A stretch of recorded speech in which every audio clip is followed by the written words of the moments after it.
सर्वसामान्यांच्या हक्काचा आवाज जागर जनस्थान।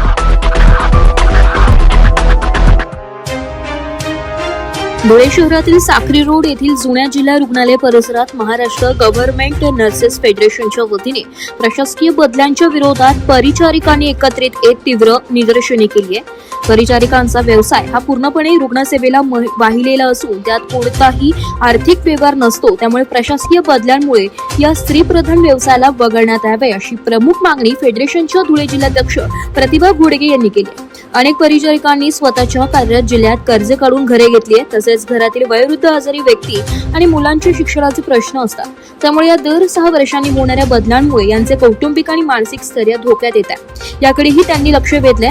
प्रशासकीय बदल्या रद्द करा आणि भ्रष्टाचाराला नको थारा अशा घोषणा देत परिचारिकांनी प्रशासनाचे लक्ष वेधण्याचा प्रयत्न केला असून जर येत्या 31 तारखेपर्यंत शासनाने या बदल्या रद्द करण्याचा निर्णय घेतला नाही तर सर्व परिचारिका बेमुदत संपावर जातील असा थेट इशारा मुख्यमंत्री आणि आरोग्य प्रशासनाला पाठवलेल्या निवेदनातून देण्यात आला। नमस्कार, मी Pratibha Ghodke, Maharashtra government nurses federation Dhule जिल्ह्याची जिल्हाध्यक्ष। आज आम्ही जाहीर निदर्शने केलेली आहेत, कारण आमच्या प्रशासकीय ज्या बदल्या आहेत त्या आमच्या रद्द व्हाव्यात अशी आम्ही शासनाला निवेदन देखील मुख्यमंत्र्यांना आणि आमच्या सार्वजनिक आरोग्याचे जे मंत्री आहेत माननीय आंबेडकर साहेब यांना दिलेले आहे। तर आमच्या ज्या प्रशासकीय बदल्या ह्या रद्द झाल्याच पाहिजेत, कारण आमच्या परिचारिकांवर प्रत्येक वेळेस हा अन्याय होत असतो आणि प्रत्येक 6 वर्षांनी ह्या बदल्या होत असतात।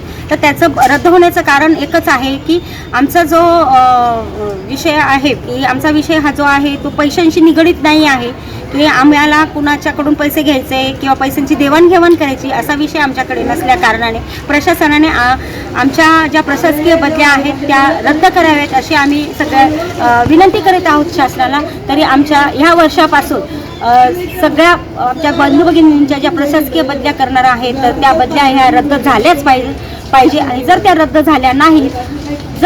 झाल्या नाहीत तर त्यासाठी आम्ही बेमुदत संपावर जाणार आहोत असे आमच्या राज्याध्यक्ष इंदुमती थोरात यांनी आम्हाला सांगितलेले आहे। धन्यवाद।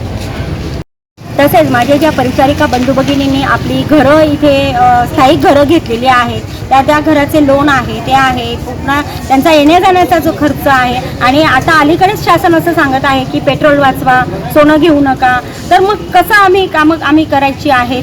तरी माझ्या ज्या परिचारिका बंधू आणि भगिनी आहेत त्यांच्या घरात देखील इतक्या अडचणी आहेत। कोणी घरातील वरिष्ठ आजारी आहेत, मुलं आजारी आहेत किंवा मुलांचे शिक्षण आहेत, तर या संदर्भात देखील शासनाने एक सॉफ्ट कॉर्नर घ्यावा आणि आमच्या प्रशासकीय बदल्या ह्या रद्द कराव्या आणि केल्याच पाहिजे ही अशी आम्ही शासनाला विनंती करीत आहोत। धन्यवाद।